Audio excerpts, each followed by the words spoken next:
In a small, forgotten village nestled deep within the Greek mountains, a legend was whispered in hushed tones around dying campfires and under moonlit skies.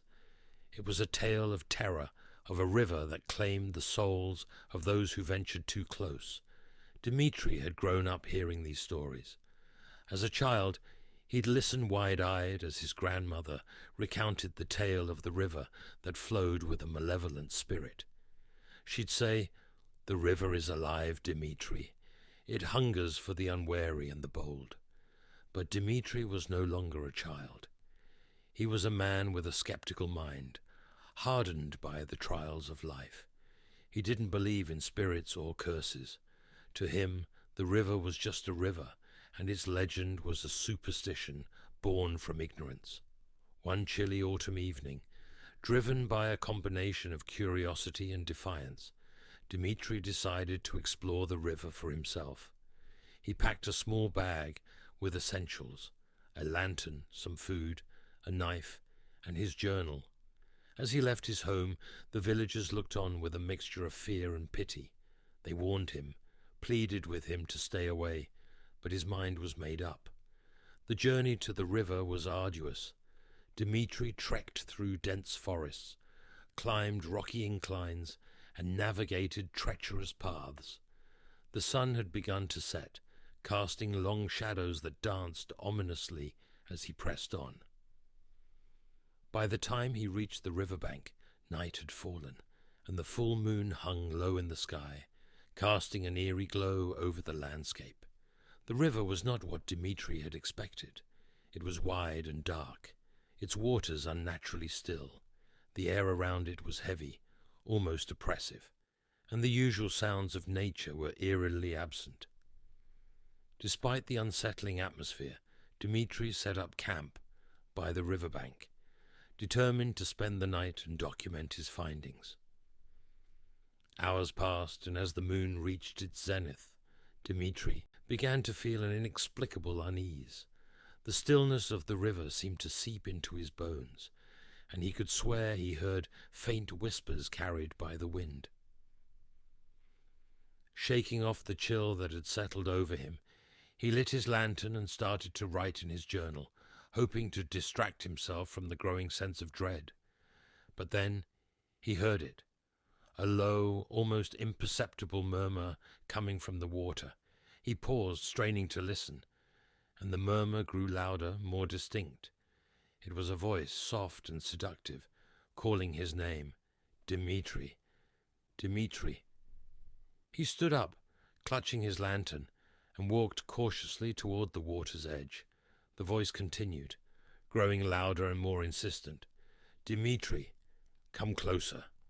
Peering into the dark water, Dimitri saw something that made his blood run cold.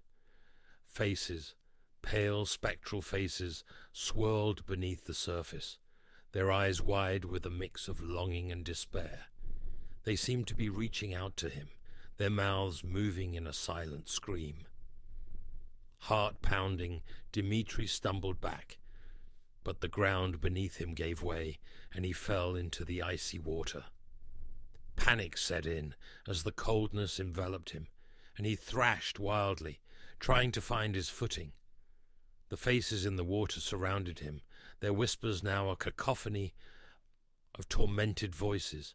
He struggled to swim to the shore, but the current, invisible yet powerful, pulled him deeper into the river.